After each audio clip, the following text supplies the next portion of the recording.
탄성력.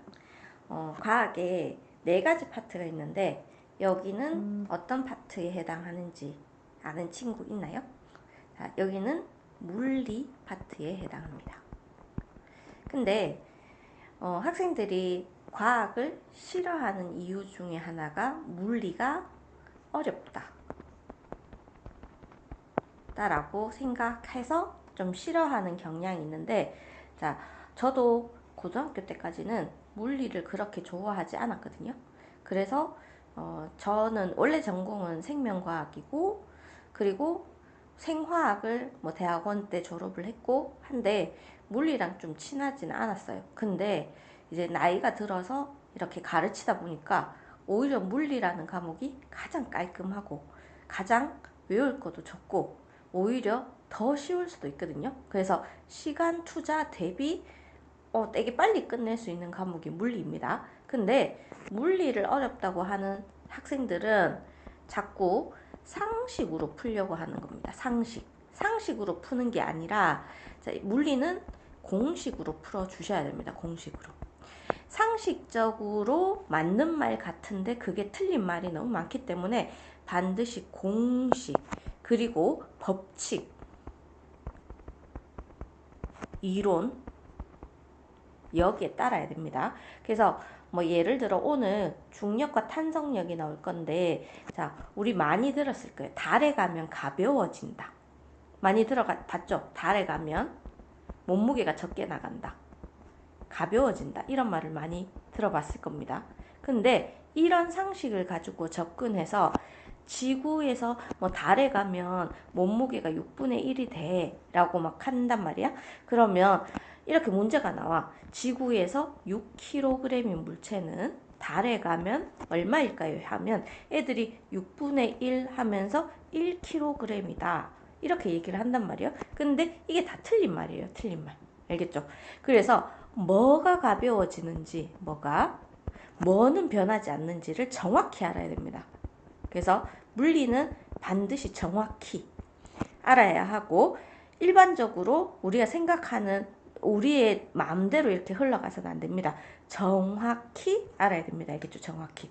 그래서 물리를 못하는 사람들의 대부분은 대충 넘어가는 사람들이 대부분 물리를 잘 못합니다. 그래서 정확히 깨뜨려줘야 되고, 오늘 제가 수업할 때는 어떤 부분을 정확히 해야 되는지 설명을 해줄 테니까 거기에 반드시 체크해서 틀리지 않도록 하는 연습을 해줘야 됩니다.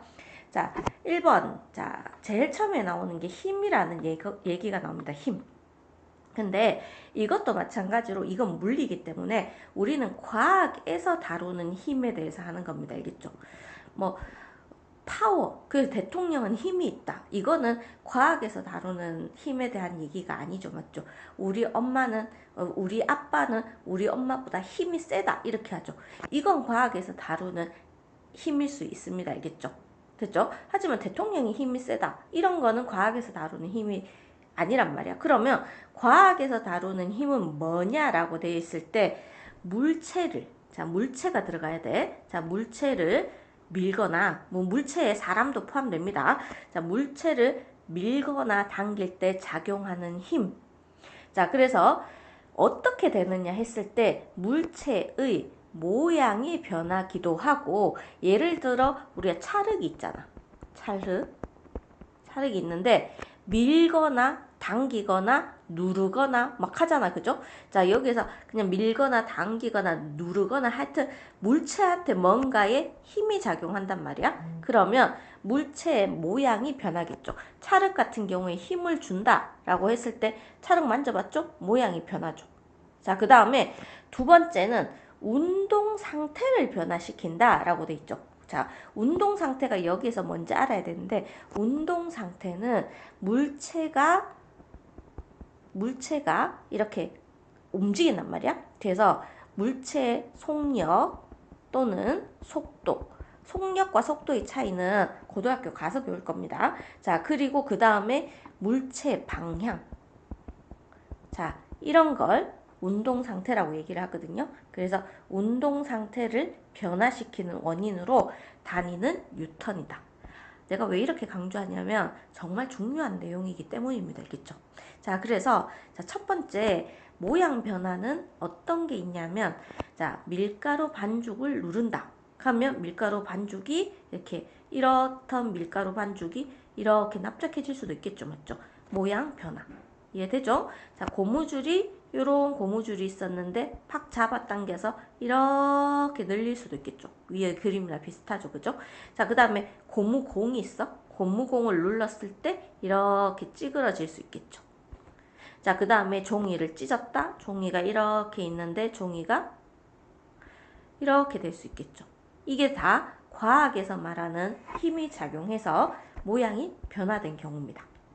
자, 그 다음에 운동 상태가 변화한다. 자, 이게 많이 중요합니다. 많이. 알겠죠? 자, 굴러가던 공이 멈춘다라고 돼 있죠.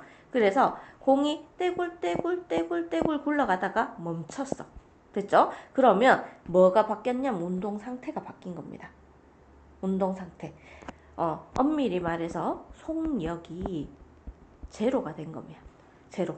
됐죠? 자, 그 다음에 자전거를 뒤에서 밀어서 더 빨리 달리게 한다. 자, 자전거를 타고 있었어. 자전거를 이렇게 타고 있다 칩시다. 손잡이 이렇게 있고. 그런데 막 이렇게 외부에 뒤에서 밀어주잖아? 그럼 얘가 점점 빨라진단 말이야. 얘는 힘을 줬고, 자전거는 빨라지고. 자, 이게 속력이 변화가 된 거죠. 속력. 자, 그리고 사과가 나무에서 떨어진다. 왜 떨어질까요? 사과가 떨어진 이유는 지구에 힘이 있기 때문입니다. 지구의 힘. 근데 우린 이제 이따 배울 거예요. 이걸 중력이라고 해. 중력이라는 힘이 작용하는데 그 힘에 의해서 가만히 있던 속력이 0인 아이가 나무에서 떨어지게 됩니다. 나무에서 떨어진다는 얘기는 움직인다는 거야. 움직인다. 자, 그래서 가만히 있던 속력이 0인 아이가 속력을 가지게 된다. 그래서 운동 상태가 변화한다. 이렇게 됩니다. 근데 힘은 모양과 운동 상태를 동시에 변화할 수 있어. 그래서 자, 모양도 변화시킬 수 있고 운동 상태도 동시에 변화시킬 수 있는데 자, 공을 세게 차면 우리가 좋은 카메라로 보면 축구공, 야구공, 배구공 등을 세게 힘을 가격하게 되면 모양도 변하고 운동 상태도 변합니다.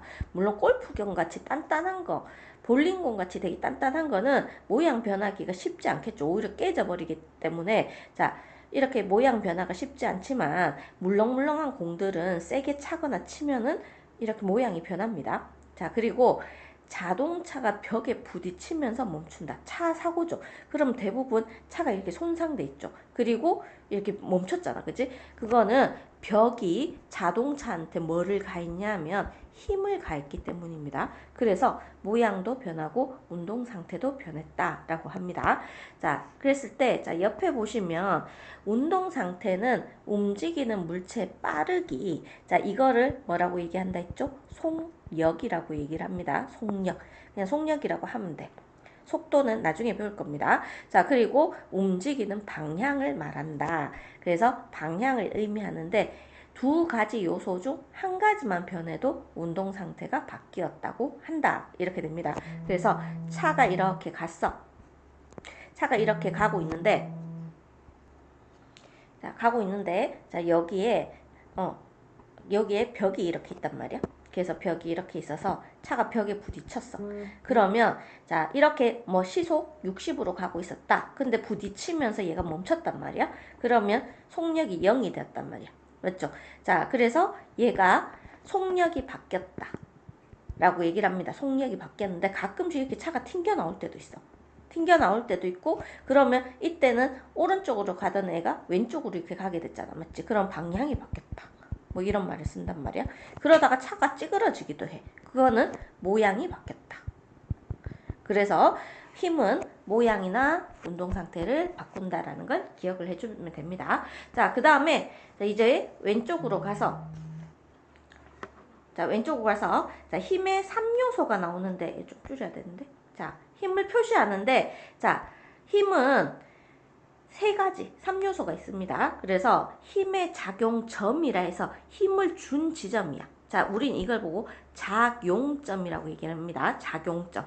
됐죠? 자, 그 다음에 힘을 어디로 줄 건지, 힘의 방향. 여기 보면 화살표 이렇게 가리키고 있잖아요. 맞죠? 그래서 이걸 힘의 방향이라 하고, 그 다음에 과학에서 힘을 나타낼 때는 화살표의 길이로 표현을 하게 되는데, 길이가 길면 힘이 크다. 이렇게 생각을 해주면 됩니다. 그래서 힘의 크기, 힘의 방향, 힘의 작용점. 외우세요. 자, 힘의 3요소 하면 첫 번째 힘의 크기, 화살표의 길이로 나타냅니다. 그 다음에 힘의 방향, 화살표의 방향으로 나타냅니다. 그리고 힘이 시작한 지점, 화살표의 작용점인데 화살표의 제일 끝 지점, 여기 꼭다리 있는 지점 아니고 처음 시작하는 지점을 힘의 작용점이라고 한다. 이렇게 되죠. 자, 그래서 보시면 자, 여기에 책이 있어. 책이 있고 자, 여기 이런 책이 두 개가 있어. 근데 하나는 책을 이렇게 밉니다. 알겠죠? 그러면 이 책이 어떻게 될까요? 앞으로 가겠지. 자, 여기는 힘의 작용점이 자, 지금 내가 화살표를 이렇게 해놨는데 실제로 어떻게 해야 되냐면 자, 여기에 작용을 했잖아요. 여기에 작용을 했어. 작용을 하고 그 다음에 빨간색으로 나타낼 거예요. 힘을 한 10뉴턴, 힘에 다니는 10뉴턴, 뉴턴이라는 말을 쓰는데 10뉴턴을 작용했다 해서 오른쪽으로 이렇게 표현할 수가 있어. 자, 근데 더 센 20뉴턴으로 똑같은 지점에 작용했다라고 합시다. 그러면 여기다 표시해 볼게요. 똑같은 지점에 더 센 20뉴턴의 힘으로 작용하면 화살표의 길이를 2배만큼 해주면 돼. 2배만큼. 됐죠? 자, 그 다음에 만약에 힘의 작용점이 바뀌었어. 힘의 작용점이 자, 여기라고 합시다. 여기. 자, 여기면 그리고 힘의 방향이 오른쪽 대각선 위로. 그 다음에 10뉴턴이다 하면 요렇게 표시. 잘 안 보이네. 여기에 작용을 했고 끄트머리에 작용하고 10뉴턴이다. 그러면 분홍색의 반틈처럼 보이죠? 자, 이런 식으로 세 개로 나타냅니다. 힘의 크기, 힘의 방향, 힘의 작용점. 한번 같이 얘기해 봅시다. 힘을 표시할 때는 힘의 크기, 힘의 방향, 힘의 작용점을 화살표로 나타내야 한다. 됐죠? 자, 그리고 오른쪽에 가시면 힘이 작용이 아닌 것은 이렇게 돼 있는데 자, 물질의 성질이나 상태가 변하는 것은 힘의 작용이 아닙니다. 자, 못이 녹슨다. 이건 힘이 작용한 게 아니야. 산소가 달라붙어서 그렇게 된 겁니다. 자, 그리고 물이 끓는다. 이건 힘이 작용한 게 아니라 가열이라는 열을 받아서 이렇게 현상이 일어난 겁니다. 아이스크림 녹는다도 마찬가지. 됐죠? 자, 지금까지는 약간 원론적인, 이론적인 얘기를 많이 했습니다. 자, 근데 물리 같은 경우에는 공식이 나온다 했죠. 그리고 그에 따라 계산이 나옵니다. 벌써부터 싫어하는 친구가 있는데, 나는 중학생하고 고등학생하고 IQ의 차이가 나지 않는다라고 생각합니다. 오히려 중학생이 IQ가 더 좋다라고 생각해. 근데 고등학생이 공부를 더 잘하는 이유는 의지가 있기 때문입니다. 의지. 근데 중학교에서 공부를 못하던 애들이 고등학교 올라가서 공부를 잘한다. 이렇게 된 경우에는 의지가 생겨서 그런 겁니다. 의지. 머리가 좋아진 게 아니야. 절대 갑자기 머리가 좋아질 수가 없어. 알겠죠? 근데 중학교 때 의지가 없던 애들이 고등학교 가서 의지가 갑자기 생기는 애들은 드물죠. 드물지만 있기는 있습니다. 알겠죠? 근데 중학교 때 공부를 잘하다가 고등학교 가서 공부를 못한다. 그거는 중학교 때는 의지가 있었는데 고등학교 때가 의지가 없어진 게 아니라 고등학교 내용이 어렵기 때문입니다.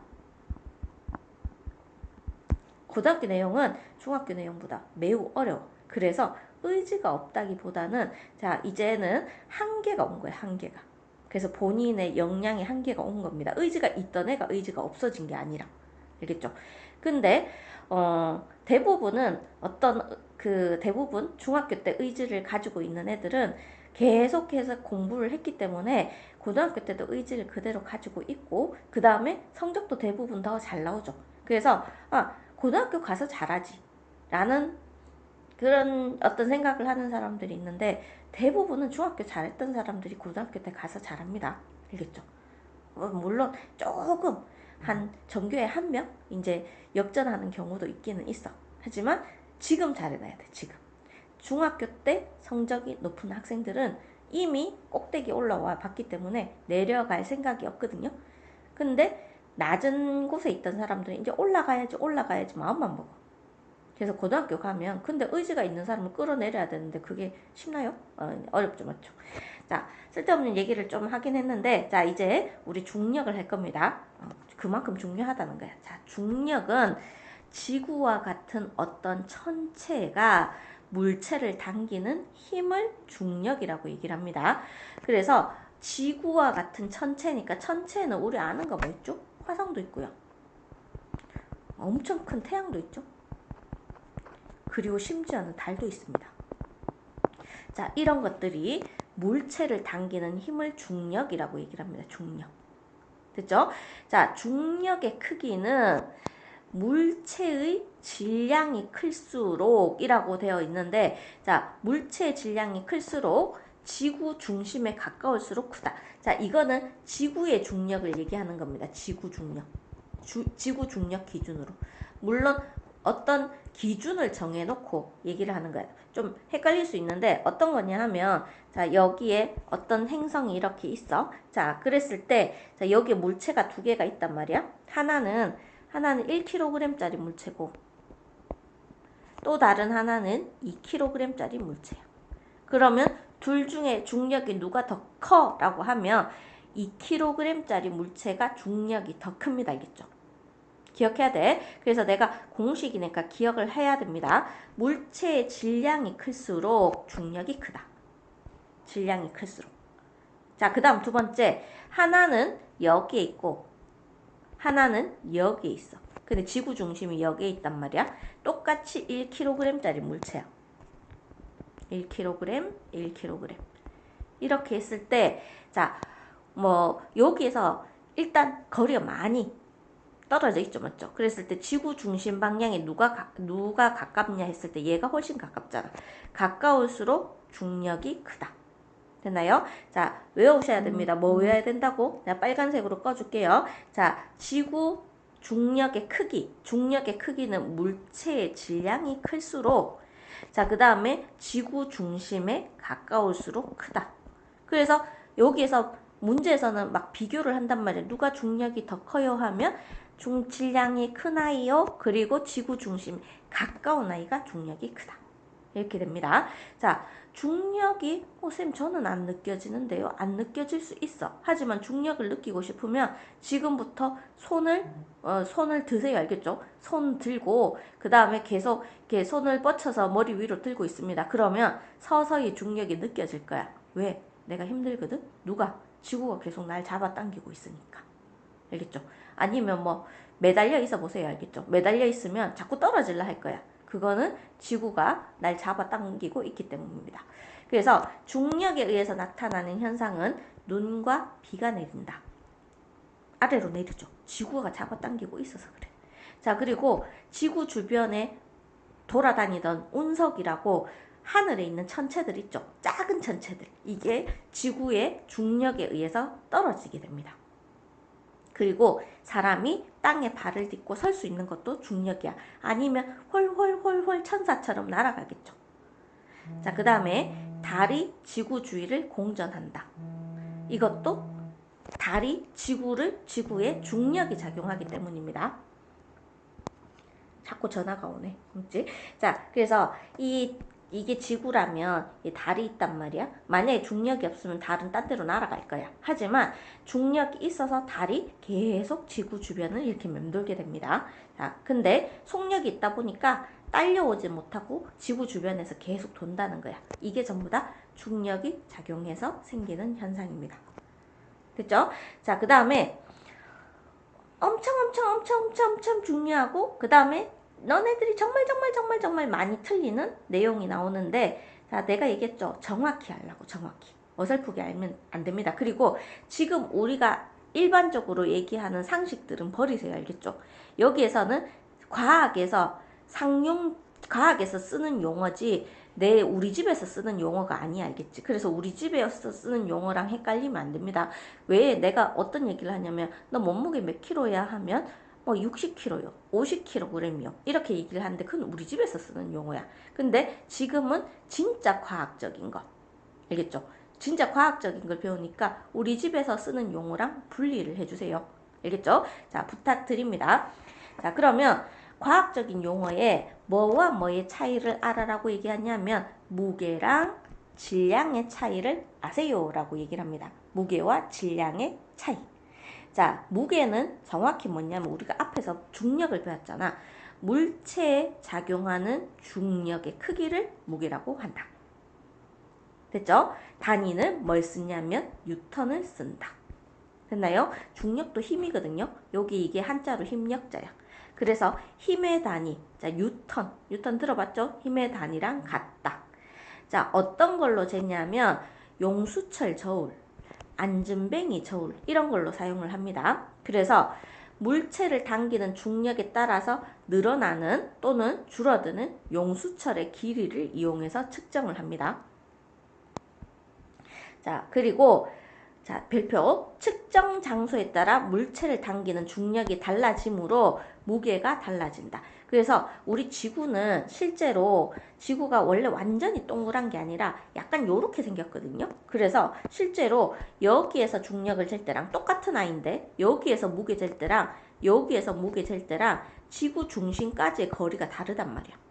그래서 뭐 대충 비슷하긴 하지만 무게는 여기 다르고 여기 다르고 여기 다르고 여기 다르고 다 다릅니다. 그래서 측정 장소에 따라 물체를 당기는 중력이 달라지므로 무게가 달라진다. 이렇게 되어 있습니다. 자, 그 다음에 질량. 자, 물체의 고유한 양이야. 고유한 별표치고 자, 여기에다 옆에다 쓰세요. 절대 네버 변하지 않는다. 자, 절대 변하지 않는다. 자, 사라지거나 이런 거 말고 어디 갔다든지 장소가 바뀌었다든지 이런 거에 따라 절대 변하지 않습니다. 자, 단위는 그램이랑 킬로그램을 쓴다. 그래서 내가 얘기했지. 집에 쓰는 용어 여기다 끌어오면 안 됩니다. 그램, 킬로그램은 뭐다? 이제 질량이다. 자, 그래서 질량을 재는 저울은 양팔 저울. 우리 분동이라고 있거든. 분동. 질량을 잴 수 있는 표준 질량이 이렇게 딱 새겨져 있는 이렇게 추같이 생긴 게 있단 말이야. 거기에 여기 보면 막 100g 이렇게 적혀 있어. 그래서 이거는 100g짜리 고유한 분동이다. 이렇게 만들어 놨단 말이야. 그러면 이렇게 양팔 저울에 자, 나는 우리 집 차키가 몇 g인지 모르겠어. 그래서 난 질량을 알고 싶어. 근데 무게를 알고 싶으면 그냥 용수철 저울이나 안전뱅이 저울, 우리가 많이 쓰는 저울입니다. 이런 데 가서 재면 되는데 만약에 질량을 알고 싶다 하면 이쪽에다가 분동 올려놓고 그 다음에 여기에다가 차키를 올려놔서 분동으로 계속 수평을 맞춰야 돼. 그래서 나중에 요거랑 요 분동의 합이랑 서로 같아질 때까지 수평을 맞추고 나면 만약에 10g짜리 하나랑 100g짜리 하나랑 50g짜리 하나를 쓰니까 수평이 맞아졌다 하면은 우리 차키의 무게가 아니고 질량은 160g이다. 이렇게 얘기를 한단 말이야. 그래서 윗접시 저울은 양팔 저울 반대로 이렇게 생긴 겁니다. 반대로. 자, 그래서 질량은 분동을 사용합니다. 분동이라고 딱 이렇게 추처럼 생겼어. 납작한 것도 있습니다. 납작한 동전처럼 생긴 것도 있습니다. 여기에 그램이 적혀 있어. 그램도 있고 미리그램도 있고 킬로그램도 있고 여러 가지 이렇게 분동을 사용하면 됩니다. 자, 그 다음에 물체의 질량은 변하는 게 아니야. 변하지 않으므로 여기는 변한다. 여긴 변하지 않는다 되어 있죠. 측정 장소가 바뀌어도 질량은 변하지 않는다. 이렇게 되어 있습니다. 됐죠? 자, 그랬을 때 물체의 무게는 질량에 비례한다. 비례는 같이 올라간다는 뜻이야. 같이 업된다. 그러면 자, 질량이 큰 친구는 무게도 크다는 거야. 질량이 크면 무게도 크다. 자, 그래서 제가 공식을 한 개 가르쳐 줄게요. 이제 시험에 어떻게 많이 나오냐면 너네들은 풀 때 처음에는 익숙하지 않으니까 이 표를 무조건 완성시켜서 풀어. 그래야 안 틀립니다. 이렇게 시간 별로 오래 안 걸리니까 자 이렇게 자 완성시켜서 달, 지구 자 그 다음에 질량, 무게 자 요렇게 해 놓으시고 자 여기에는 는이라고 하세요. 는 알겠죠? 는 그리고 여기에서는 곱하기 자 1로 내려올 때입니다. 여기는 곱하기 9.8 내려올 때 이렇게 내려올 때 자 그러면 올라갈 때는 어떻게 해야 되겠죠? 나누기 9.8 자 이렇게 해줘야 되겠죠. 맞죠? 됐나요? 자 여기에서 자 달에서는 내려올 때 어떻게 하냐면 곱하기 9.8 곱하기 6분의 1 이렇게 해줍니다. 알겠죠? 그래서 왜냐하면 달의 무게는 지구의 6분의 1이기 때문에 그리고 올라갈 때는 곱하기 9.8 나누기죠. 잠깐만. 자 나누기입니다. 나누기 9.8 곱하기 뭐 해준다? 6을 해줍니다. 알겠죠? 좀 헷갈리나? 내가 즉석에서 지어낸 거라. 자 여기에 위로 올라갈 때는 나누기입니다. 알겠죠?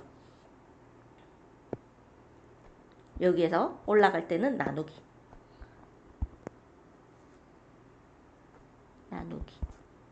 자, 잠깐만. 내가 다시 좀 정리를 해줄게요. 뭐 하다가 나도 방향성을 좀 잃었다. 자, 다시 정리해 줄게요. 쏘리 합니다. 자, 여기에서 자, 두 개는 는이야, 는. 됐죠? 는. 그리고 그 다음에 이쪽으로 갈 때는 곱하기 6 해주면 됩니다. 알겠죠? 이쪽으로 갈 때는 나누기 6 이렇게 해주면 됩니다. 됐죠?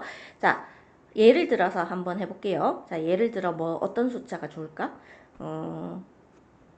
달에서 10kg인 물체는 10kg인 질량을 가진 물체는 지구에서 얼마일까요? 하면 10kg입니다. 변하지 않아야 돼. 그래서 두 개는 항상 같아야 돼. 같아야 됩니다. 자, 그 다음에 지구에서의 무게는 곱하기 9.8이라 했죠. 곱하기 9.8. 됐나요? 자, 그래서 얘는 98 이렇게 된단 말이야. 근데 만약에 이쪽 왼쪽으로 올 때는 나누기 6을 하라 했죠. 나누기 6. 그러면 98 그냥 계산하기 싫으니까 6분의 98. 그리고 무게의 단위는 얼마 쓴다고? 뉴턴을 씁니다. 뉴턴. 제가 여기에서 내려오는 것 때문에 너네들이 헷갈릴 수 있는데 자 여기는 보세요. 뭐라고 해놨냐면 그 질량에다가 곱하기 9.8 곱하기 뭐 했다? 6분의 1을 한 거예요. 6분의 1.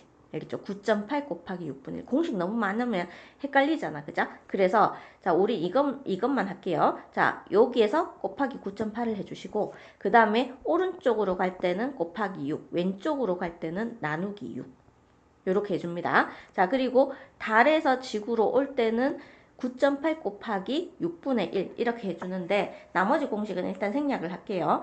자, 지금 여기에 사람이 있잖아. 맞죠? 사람이 있는데 지구에서 질량이 60kg이란 말이야. 그러면 달에서도 질량이 60kg이야. 그래서 이 표로 만들어 보시면 이 표로 나는 지금 이걸 하고 있기 때문에 조금 오래 걸린 것 같지만 실제로 그렇게 오래 걸리진 않습니다. 그래서 이게 지구고 달부터 먼저 쓸까요? 상관없는데 달 지구라고 치자. 그러면 지구에서 무게가 588N이라 치자. 8N. 그러면 여기에 얘 곱하기 9.8 한 개. 여기서 곱하기 9.8 한 개 588이란 말이야. 그래서 얘 지구에서의 질량은 얼마냐 하면 60kg이 되겠죠. 60kg. 됐죠? 근데 달에서와 지구에서의 질량은 같습니다. 그래서 똑같이 60kg이야. 근데 달에서의 무게는 얼마일까 했을 때 곱하기 9.8 곱하기 6분의 1이 되는 거야. 알겠죠? 또는 588에 나누기 6 이렇게 해주면 됩니다. 그래서 얘는 몇 뉴턴이냐면 98뉴턴이다. 이렇게 하는 거야. 98뉴턴. 자, 헷갈리기 때문에 많이 연습을 해봐야 돼. 알겠죠? 그래서 표로 했을 때, 자, 우리는 지구에서의 무게를 구할 수 있어. 자, 지구에서 무게는 어디서든지 다 똑같은 질량 곱하기 9.8을 해주면 돼. 그리고 무게의 단위는 뉴턴이 된다. 그 다음에 달에서의 무게는 질량 곱하기 9.8 곱하기 6분의 1을 해주는 겁니다. 6분의 1. 좀 깔끔하게 떨어지면 참 좋을 텐데. 9.8 곱 나누기 6 하면 얼마지? 6, 1은 6, 38. 6, 5, 30. 8. 뭐 이러면 너무 복잡하잖아. 맞지? 그냥 6분의 1 해주면 됩니다.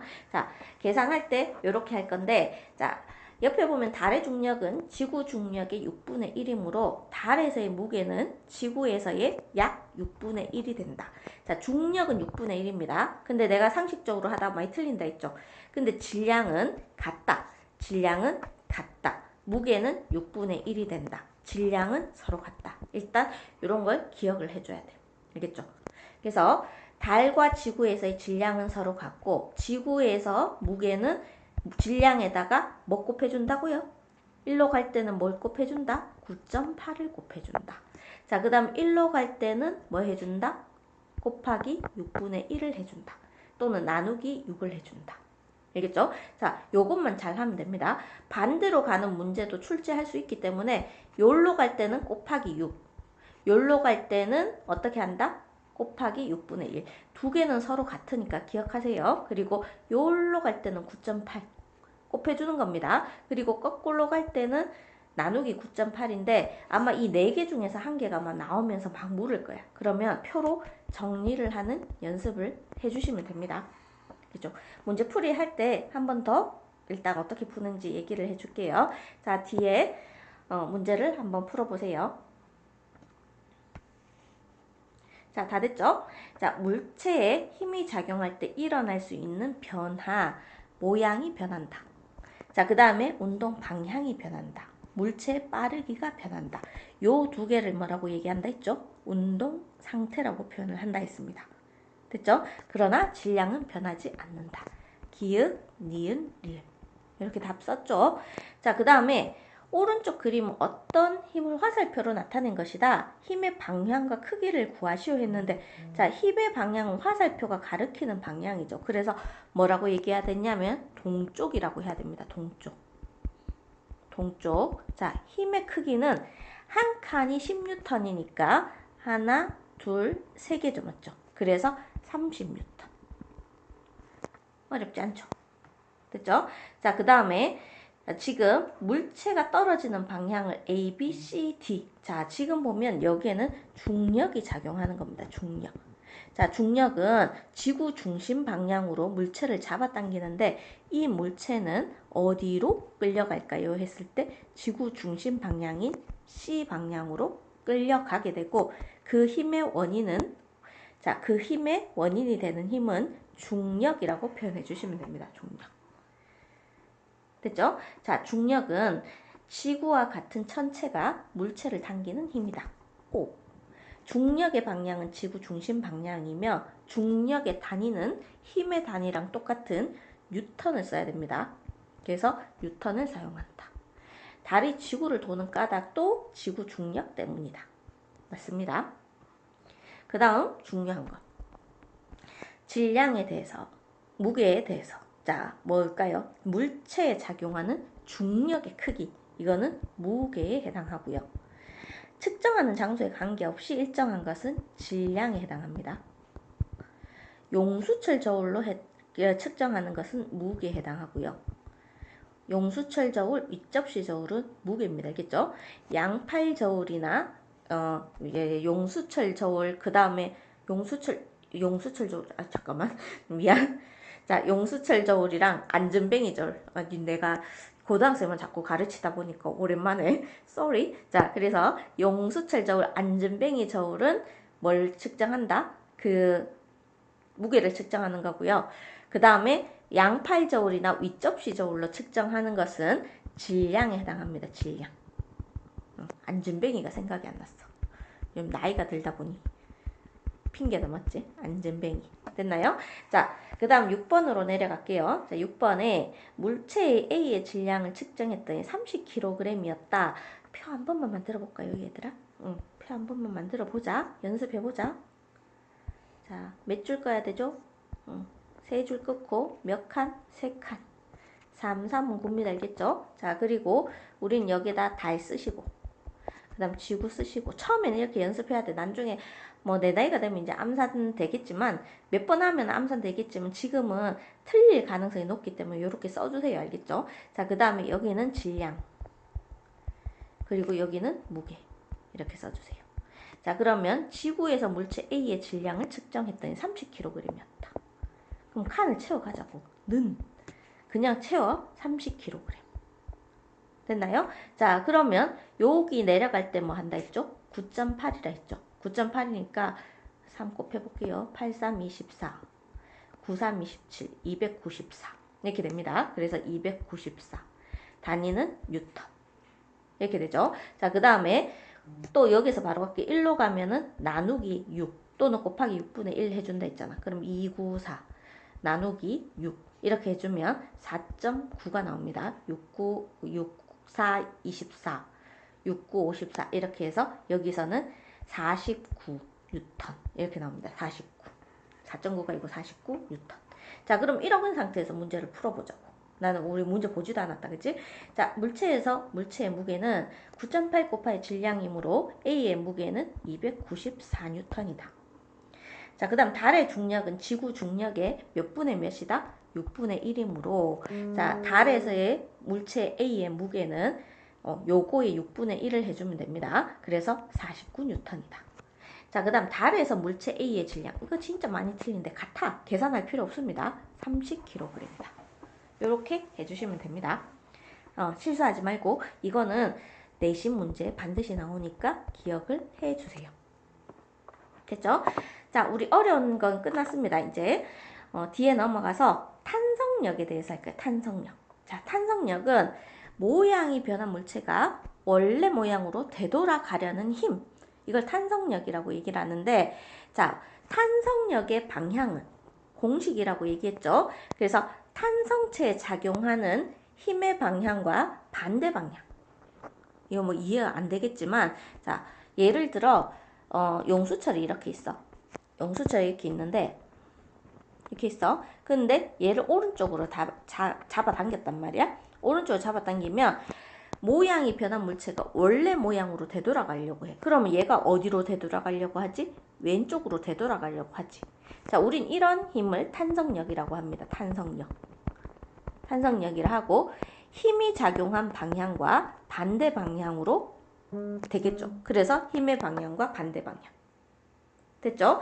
자, 그 다음에 탄성력의 크기는 탄성체에 작용한 힘의 크기와 같아서 만약에 얘가 10N으로 작용했다. 그럼 탄성력의 힘도 10N입니다. 그리고 얘를 20N으로 잡아당겼다. 그러면 탄성력도 20N이 되는 거예요. 알겠죠? 그래서 탄성체에 작용한 힘의 방향이 탄성력의 힘의 크기가 탄성력의 크기다. 됐죠? 그래서 탄성력의 크기는 탄성체에 작용한 힘의 크기와 같다. 그 다음에 탄성체의 변형이 클수록 탄성력이 크다. 되돌아가려는 힘이 크다. 너네 이런 거 있잖아. 만약에 어떤 사람이 이렇게 있어. 여기에다가 목에다 고무줄을 매달았어. 근데 누가 잡아당겼어. 잡아당겼는데 5N으로 잡아당기면 이만큼 늘어났는데 10N으로 잡아당겼다. 라고 하면 얘가 되돌아가려는 힘이 더 크단 말이야. 그래서 이 사람이 만약에 조금 잡아당겨 놓으면 별로 안 아프겠지.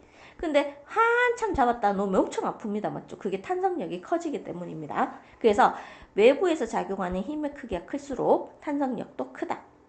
이렇게 됩니다. 됐죠? 자, 그 다음에 자, 지금 보시면 용수철을 가지고 우리의 탄성력을 한번 볼 건데, 자, 지금 용수철, 이게 원래 용수철이야. 원래 용수철이야. 그래서 용수철 눌렀어. 그래서 얘가 줄었단 말이야. 그래서 내가 손가락으로 용수철을 누르니까 이렇게 눌렀어. 왼쪽으로 눌러야 되겠죠. 그러니까 얘가 줄었단 말이야. 그럼 얘가 탄성력이 작용해. 그래서 오른쪽으로 탄성력이 작용하게 되는데 두 크기의 힘의 크기는 서로 같고 방향이 반대야. 알겠죠? 그래서 탄성력의 방향은 오른쪽이고 힘은 10N이다. 자, 그 다음 반대로 자, 얘를 잡아당겼어. 잡아당겼는데 10N으로 잡아당겼어. 어느 쪽으로? 오른쪽으로. 그러면 탄성력의 방향은 왼쪽이고 힘의 크기는 몇 뉴턴이다? 10N이다. 이해됐죠? 자, 그 다음에 힘을 더 늘려봅시다. 오른쪽으로 20N의 힘으로 당긴 경우 이렇게 되죠. 그러면 오른쪽으로 20N이니까 더 많이 늘어났겠죠. 오른쪽으로 20N이다. 그러면 탄성력의 방향은 왼쪽으로 20N이다. 알겠죠? 항상 방향은 반대, 크기는 같게. 다시 한번 everybody. 자, 방향은 반대, 크기는 같게. 자, 다시 한번 방향은 반대, 크기는 같게. 이해됐죠? 자, 이렇게 됩니다. 자, 그 다음에 옆에 잠시만 보시면 양쪽에서 힘을 가한다. 용수철을 양쪽에서 잡아당길 때 각 부분에 작용하는 힘의 방향이 반대이므로 양 끝에 작용하는 탄성력의 방향도 반대이다. 그래서 양쪽에서 이렇게 잡아당기고 있단 말이야. 양쪽에서 잡아당기면 탄성력의 방향은 이렇게 양쪽 다릅니다. 그래서 이쪽 부분은 오른쪽으로 반대 크기는 같고, 자, 이쪽 부분은 왼쪽으로. 이 당기는 힘의 크기랑 같지만 방향은 뭐다? 반대이다. 자, 그 다음에 밑에 보시면 탄성의 한계라고 있어. 알겠죠? 그래서 탄성력의 크기는 탄성체라는 뭐 용수철도 좋고 고무줄도 좋고 다 좋은데 변형 정도에 따라 탄성력도 커집니다. 하지만 이게 어느 순간 버티다 보면 용수철이 이렇게 확 늘어나 버려갖고 다시 되돌아올 수가 없는 경우가 있어. 고무줄이 끊어진다든지 이런 경우가 있단 말이야. 이렇게 변형될 수 있는 최대 범위를 벗어난 힘을 탄성체에 작용하면 얘는 탄성을 잃고 꼬물이 됩니다. 알겠죠? 꼬물이 된다. 그래서 용수철을 한계 이상으로 늘리면 원래 모양으로 되돌아가지 못한다. 고무줄을 한계 이상으로 늘리면 끊어져 버리고 원래 모습으로 되돌아가지 못한다. 그래서 이런 걸 탄성의 한계라고 표현합니다. 됐죠? 그러면 우리 용수철의 탄성력을 이용해서 물체의 앞에서 배웠던 무게를 측정할 수 있어. 무게. 알겠죠? 탄성력을 이용해서.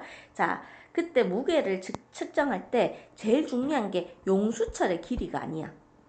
용수철의 길이가 아니라 용수철의 늘어난 길이가 중요해. 물론 줄어든 길이도 사용될 수 있는데 여기에서는 늘어난 길이. 알겠죠? 절대 용수철 길이가 아닙니다. 용수철이 이거 무슨 말이야 하는데 용수철 원래 키가 있을 거잖아. 원래 길이가 있을 건데 그 길이를 재면 안 되고 늘어난 길이를 측정을 해야 돼. 단 탄성의 한계 전까지. 됐죠? 물리하니까 재미없지 얘들아. 그래도 힘내. 자, 밑에 보시면 자, 추의 무게와 용수철의 늘어난 길이를 관계라고 돼 있는데 자, 추에 용수철에 2N의 그 추를 매달았어. 자, 그러니까 원래 이게 처음 길이란 말이야. 근데 늘어난 길이. 처음 길이를 이렇게 해놓고 늘어난 길이를 보니까 1cm 늘어났대. 그러면 그거의 2배인 추를 2개 달면 몇 cm가 늘어난다고? 2cm가 늘어나겠죠. 자, 그 다음에 또 이제 추를 3개를 답니다. 그러면 3cm가 늘어난다. 그래서 추의 무게에 이건 근데 질량에도 마찬가지입니다. 질량에다 곱하기 9.8한 게 무게이기 때문에 질량에 들어가도 상관없어. 알겠죠? 상관없고 얘가 추가 1개, 2개, 3개 이렇게 될수록 늘어난 길이는 1cm, 2cm, 3cm 즉 뭐한다? 정비례. 탄성 한계 전까지. 알겠죠? 탄성 한계 전까지는 정비례한다. 기억을 해주세요. 자, 밑에 여기에서는 공식 막 이런 거 많이 나온다 했잖아.